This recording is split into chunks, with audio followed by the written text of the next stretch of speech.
The left will eventually take over unless one thing happens. Hello, everybody. I'm Jim McCotter. I'm praying and hopeful that Donald Trump and his administration will do many great things in the next 4 years and maybe unlike we've ever seen before. However, I think if we do not see major structural change in one area, no matter what good is accomplished in the next 4 years, eventually the Marxist left will destroy our country. That one area is information, information sources. Since the early 1960s, for the first time in America history, the majority of media and schools, colleges have become anti Christian. Now, this is where the majority of Americans get all their information. In generations past, virtually all newspapers and schools and colleges were pro Christian. Benjamin Franklin used to carry all of evangelist George Whitefield's sermons in all of his newspapers and distributed them throughout all the cities in America. Harvard, Yale, Princeton, and the first 98 colleges in America were all dedicated to being Christian colleges and especially for training evangelical pastors. Moreover, in the past, churches used to be one of the main information sources, with sermons addressing the relevant issues of their day. Today, most evangelical churches no longer teach or inform their congregations about the pressing issues of the day. They have abdicated their responsibility to anti Christian media or anti Christian schools.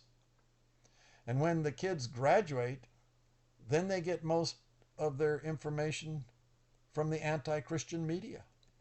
The downfall of schools started earlier, but especially accelerated in the 1960s when the U.S. Supreme Court specifically outlawed all things Christians in all public schools: God, prayer, the Bible, the Ten Commandments, anything Christian, even singing Christmas carols, and more. In about one generation, public schools and colleges went from promoting Christianity to promoting all things anti Christian. Every year, the universities graduate over 4 million students. Over 90% of these embrace the indoctrination of various degrees of Marxism.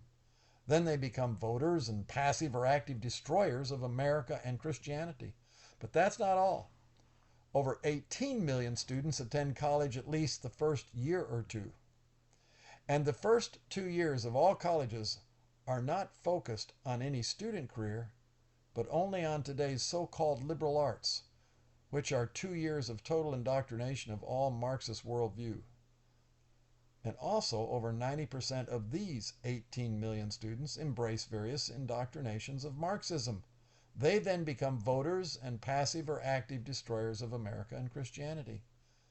Now start adding up all the numbers. Every year, 90% of 4 million college graduates and 90% of 18 million two-year college students. That equals over 20 million students. That's over 20 million annually indoctrinated young adults in Marxism worldview. They now go out and vote and passively or actively begin destroying America and Christianity. But that's not the whole story. 4 years from now is the point. When Donald Trump leaves office and the nation votes on a new president and Congress, then there will be over 80 million new indoctrinated former students with Marxism armed to vote and destroy American and Christianity. This has been developing for years, but we're now finally at the Rubicon. Despite everyone's present euphoria, including mine, about Donald Trump and his coming administration, based on the above, I fear within the next 4 years could be our last best opportunity to save America, evangelical churches, and Christian families.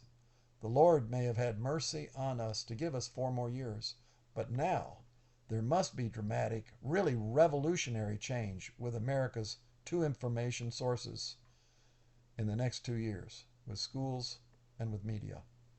Trump could lose control of Congress in 2 years. I think something like the following must happen now. Pass law now to strip all schools and colleges of all direct and indirect state and federal funding. Pass law now whereby all schools, colleges would function in a free enterprise system with parents directing all education for their own children, if or where they want to send their children. This is what God's law demands in Deuteronomy 4:9, chapter 6, verse 7, chapter 11, verse 19, and in Ephesians chapter 6, verse 4. Pass laws now for all education money to all go directly to all parents and equally. But best and biblical would be to eliminate all state and federal taxes related to education and give out no money from state or federal for any education. In other words, eliminate the whole Department of Education. Pass law now to stop all state and federal funding of any media, not least of which National Public Radio. Allow fair and free enterprise for all media venture. Enforce God's ninth commandment law, Deuteronomy 5:20, by eliminating all laws that restrict God's ninth commandment law, such as the 1964 New York Times Company versus Sullivan, which has given media much more protected freedom to lie, making it more difficult for public officials to sue for defamation. In this short article, I'm not able to address all that must be done regarding what I think is one of the most important issues for the long run, that is, our information sources. But I'm confident that if there is not biblical change within the next 2 or at the most 4 years with schools and media, America and Christian freedom may be nearing its end in our country. In fact, if all this is done, it should really lead to putting in place all that the Bible and Jesus declares. In Matthew 28:18 through 19, Jesus said, "All authority has been given to me on earth. Therefore go and make disciples of all nations." End quote. Practically, that has to mean for our nation, go make God's law our constitution and openly declare Jesus as our King. Here's what you and I can do now to help accomplish Jesus' Great Commission. In 2 Corinthians 10:3 through 16, the Apostle Paul said, "We are human, but we don't wage war as humans do.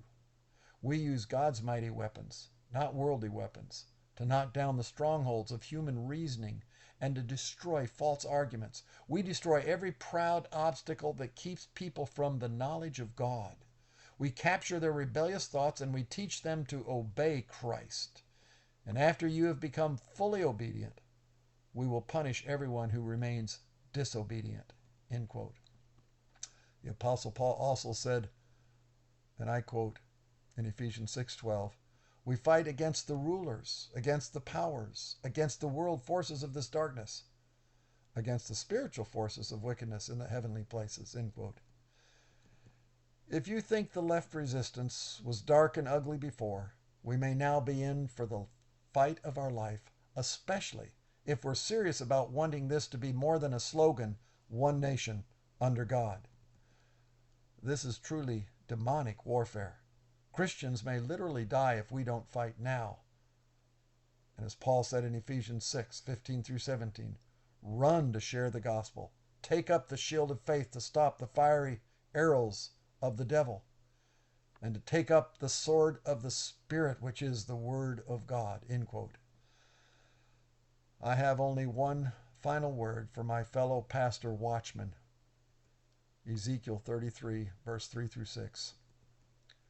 When the watchman sees the enemy coming, he sounds the alarm to warn the people. Then if those who hear the alarm refuse to take action, it is their own fault if they die. But if the watchman sees the enemy coming and doesn't sound the alarm to warn the people, he is responsible for their captivity. I will hold the watchman responsible for their deaths.